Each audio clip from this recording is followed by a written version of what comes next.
Hey guys, it's your girl Fav, and I'm back with another banger. Today, I'm going to be talking about my pet peeves, things I hate. I was initially going to say people I hate, but I have to remember I don't hate anybody. I don't preach hate over here. We don't hate anyone, okay? We hate what people do. We hate the actions. We don't hate anybody. Before we get started with the video, I just wanted to remind you that if you are not a fave yet, it's not too late. You can become a fave today. Faves are the best people in the planet. Everyone should aspire to be a fave. If you're not a fave, I'm so sorry for you. When you become a fave, you're gonna start seeing sparkles and sunshines. The sun is gonna start following you around like that. See, look at the sun. It's shining right on me. Why? Because I'm a fave, guys. And if you want to be a fave, all you have to do is click the subscribe button. Like, guys, look at what I was talking about. I was literally talking about how, oh, when you're a fave, the sun shines on you. And look at the sun. Like, the sun is just kind of blessing me right now. That is exactly what happens when you are a fave. Okay, but I won't lie, the sun is kind of too bright now. I kind of can't see, so I can't see. Before we start, I actually got an idea. What if I get you guys to send me your biggest pet peeves in a link that I'm gonna put down below in my description, and I'm gonna react and rank your pet peeves. All these pet peeves are in no particular order. So my first pet peeve is when someone asks me for advice and proceeds to do the exact opposite of what I advised them to do. So my thing is, if you knew you wanted to do what you wanted to do anyway, and you were gonna do what you were gonna do anyway, why did you flipping ask me? Because at that point, I think it's getting disrespectful. Obviously, I can't tell you what to do in your life. At the end of the day, listen, you're most likely a grown adult. You can make your choices. You have free will. You can do whatever you want to do. But my thing is, you wasted my time asking me to give you advice for your problem, and you proceeded to not listen to the advice that I took time out of my day to give you. And how did your life end up now?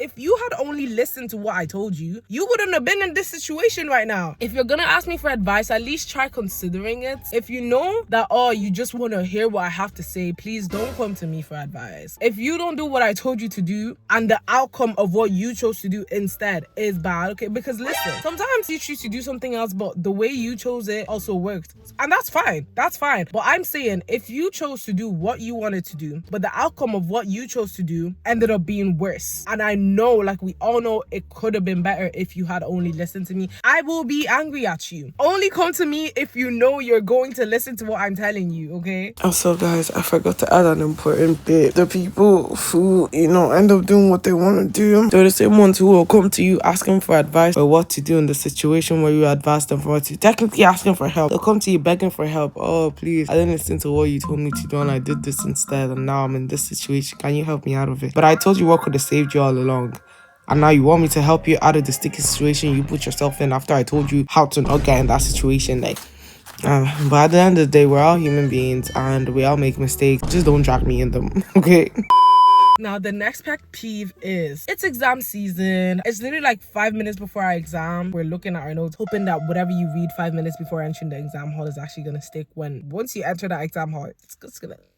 And we're also talking about, how nervous we are for the exam, how cooked we are. I'm so cooked, I'm so finished, I'm about to fail, like I didn't study, yeah. When the exam results come, this one person gets the highest grade of the class, gets the highest grade of the highest grades. Mind you, that was the same person who even started with the, oh, I didn't study, oh, I'm gonna do so bad, oh. That same person who started with that train got the highest grade of the highest grades. Why?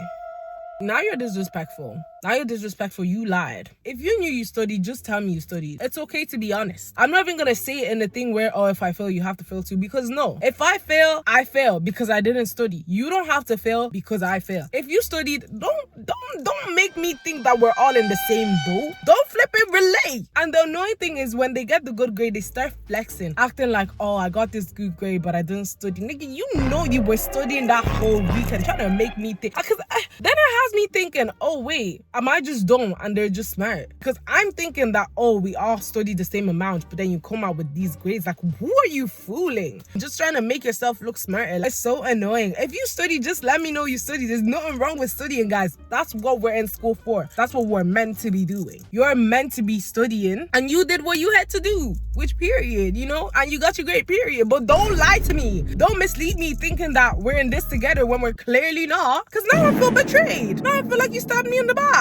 I'm not trying to say don't study, and I'm also not trying to say fail with me, because no, I don't believe in if I go down you have to go down too. I do not believe in that. If you're someone like that, you don't deserve to have friends. If I'm doing bad, I want to know that at least my friend is doing well. What I am trying to say is don't lie to me. Don't give me false hopes that we're in this together. Obviously, I don't want to see you fail. I know I'm going to fail. I would like to know if I'm in this alone or not. I would like to know if it's just me failing or we're all failing. That's all I'm saying. Don't lie to me. Don't mislead me.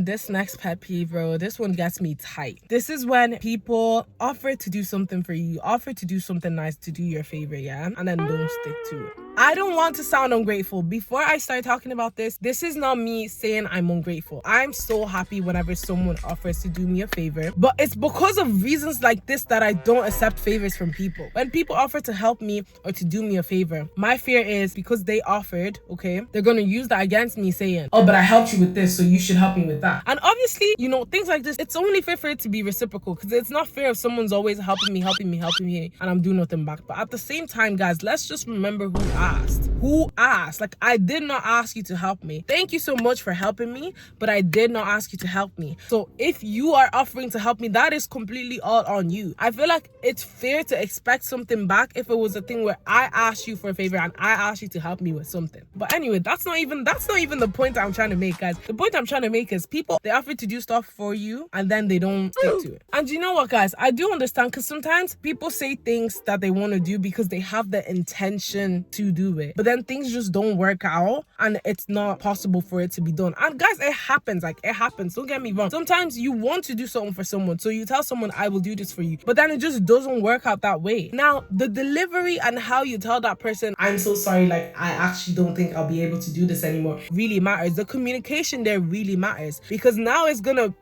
look like a failed promise. The way you deliver that failed promise really matters, guys. Like for example, these are two examples that get me so tight. So this one random day, this friend of mine, we're gonna call them Ryan, okay? Ryan, because it's a gender neutral name. Ryan called me asking me, hey Fave, I have 2 tickets to go to this concert, would you want to go with me? I told Ryan, I don't mind coming to the concert with you. Like, honestly, I don't really listen to this artist as much. I don't mind coming to the concert with you. The only issue is I don't have the money to pay for this ticket right now. So is it okay if I pay you when I'm able to? I don't have the money for it now, because I hadn't been working a lot that time. Like, I hadn't been working, I was in placement. Ryan was like, yes, that's completely fine. Like, you know, that's completely fine. Just pay me when you can. Da, da, da, da. A week or 2 passed later, yeah? And there's this other friend that we were meant to go to the concert with. We're gonna call them Max. Max is a gender neutral name as well. So Max texts me and tells me, you know, Ryan sold both tickets, right? I was like, what? Ryan sold my ticket too? Max was like, yeah, Ryan sold both tickets. I was like, how do you know that? And Max told me because Ryan told me. Guys, this chat is literally Max's point of view.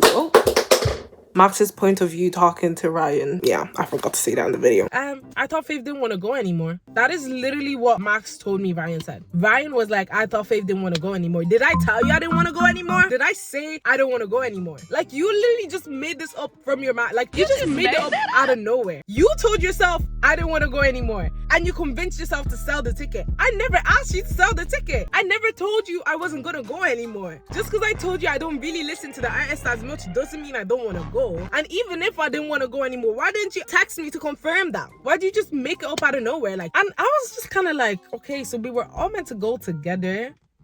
I was just kind of like, wow, that's low. I was very disappointed at that, because if Ryan really wanted the money quickly, Ryan could have texted me saying, hey Faith, are you ready to buy the ticket now? I'm in a rush to sell it. Would you be able to buy it now? Or just communication, man. Communicate with me. Let me know that you want to sell the ticket or you need the money fast, so I know, okay, you're in a hurry for the money, I'll pay you type thing. And let me know that you're not going, because if you decide you're going to a concert with a group of people and then you decide you're not going to that concert matter anymore. You need to let them know. It's like saying you're going on a trip with someone, yeah, and then that person just doesn't show up when there was lack of communication there. That person should have told you, listen, I don't think I want to go on this trip anymore. Like, why didn't you tell me you weren't gonna go? Like, so okay, cool. Max told me that Ryan isn't going anymore and that Ryan sold the tickets. This is the reason why I'm so irritated and annoyed right now. I text Ryan, hey Ryan, hey, Max just told me that you sold the tickets. Why didn't you tell me you were gonna sell them? No reply. Till this flipping, guys, I wish I was lying. I wish I was lying. Like, wallahi, like, I wish I was lying. No reply till this day. I haven't heard anything from Ryan till this day. And I'm just like, do you even like me? Are we even friends at this point? Are we friends? I'm just confused. This just shows you how much people respect you. And this just showed me that Ryan does not respect me in the slightest. And it's just kind of like, I guess there was no promise made here. I don't think this is even about failed promises. This is just kind of like disrespect and lack of communication. I actually have another story and another instance. I don't think it's that deep, but again, circling back to like empty promises and offers people make you and just don't stick to them. This person once texted me, please let's make sure to go home together, because we were all heading to work. Guys, I work in like a huge company with loads of people who work there. It's a company with like no set times, and the shifts are like, you kind of book the shifts here and there. Like, it's kind of, nothing is set. So this was a shift that finished quite late. I live in Dublin, so where I live, the transport is not 24 hours, so I'd have to get a bus that gets me to a certain place, and from that certain place I'd have to get a taxi home. Me and this person kind of live around the same area. The person texted me in the morning of that shift saying, please can we go home together? Like, please can we go home together? I'll try see if I can sort us out a lift. I was like, cool, that's actually really nice. This would actually very much help me so much. Like, I really do appreciate that you're trying to sort out a lift for me and you, and not just for yourself. And then we ended up talking, and we concluded that if we didn't end up sorting out any lifts for each other, we were gonna book a taxi and split the taxi money. And I was like, this is actually so handy, because I actually don't even have enough money for a taxi myself. This is the brokest of the brokest I was ever in. I had no money to get a taxi. I had enough money to split the taxi fare. I just didn't have enough money for a taxi myself. So the thing is, if I end up not splitting the taxi, there's actually no way for me to get home. Cool. Gets to the day at work, and that other person, we're gonna call them Beck, because Beck is a gender neutral name, okay? Beck texted me at a certain point during the shift, hey, I kind of finished earlier. I was sent home earlier. And I was like, oh, okay, cool. I think I should be done in a few minutes, so I'll let you know when I'm done. And then a few minutes after, Beck literally just texts me and is like, I won't lie, I just got picked up. And then Beck sends me a snap of them in a car. And I'm like, I was like, you know what? Like, I don't think Beck necessarily did this with bad intentions, whereas Ryan, I feel like Ryan had a motive. I don't know what type of motive Ryan had, or like, I have no respect. I don't know what it is. But I feel like Beck obviously picked what was more convenient for them. Beck had the opportunity to get a lift home and they got it. But what annoyed me was that initial message. Beck texted me saying, please let's go home together. If I was the one to text someone, please let's go home together, even if I was offered a lift and I managed to sort out the lift, but the person who I said please let's go home together with wasn't done yet, I do not care. If it means I'm missing that lift and that opportunity to split the taxi with that person, I'm gonna do that, because I consider the person will obviously feel a certain type of way if they end up finding out that, oh, they're paying for a taxi themselves anyway after I literally begged them to go home with me. Do you know what I mean, guys? Like, I don't know if this is making sense. Like, I was under the impression that I wasn't going home alone tonight. I was under the impression that, okay, I'm not going home alone tonight at least, so good for safety, and at least I can split the taxi money if I don't get a lift figured out. Beck got the lift figured out and Beck just left. I'm just kind of like, not even an apology or anything, you know? Like, I feel like, again, I don't think the intention was necessarily bad, but it was more so like, I need to put me first type thing, which I understand, and I feel like everyone should put themselves first. But I also feel like it was kind of inconsiderate, especially seeing as the fact that they were the one who texted me, please let's go home together, you know? So it's just, again, people making promises and just, or suggestions, offering to help you, and just don't stick to it. And the way they go about it is kind of weird. Like, if Beck had told me as soon as they were getting the lift and as soon as they were picking up, hey, so my lift is kind of here, I was able to manage to figure out a lift, but do you think you can finish anytime soon? I low-key have to go home soon. At least I know I'm informed. Like, I don't want you to just tell me when you're already on the car, here, I'm kind of already on the car.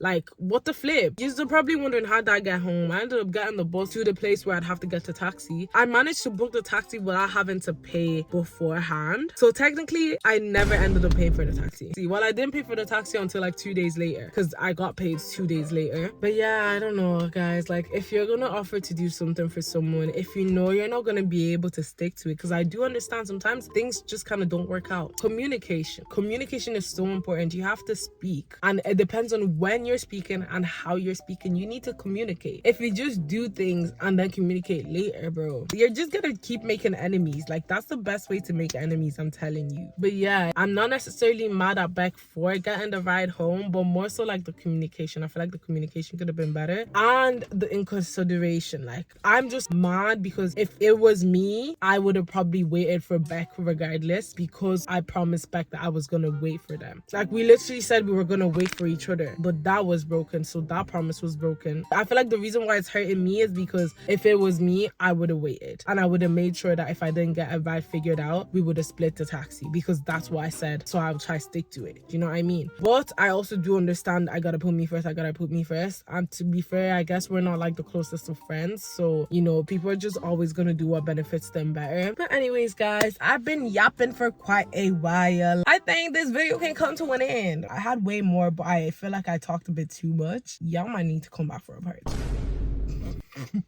So yeah, this was me talking about my pet peeves and things that people do that I do not like. Don't forget to become a fave, okay? How to do this? Click on the subscribe button. Click on the subscribe button to become a fave. But yeah, thank you so much for watching. I'm gonna see you in my next banger. Bye, faves. Love ya.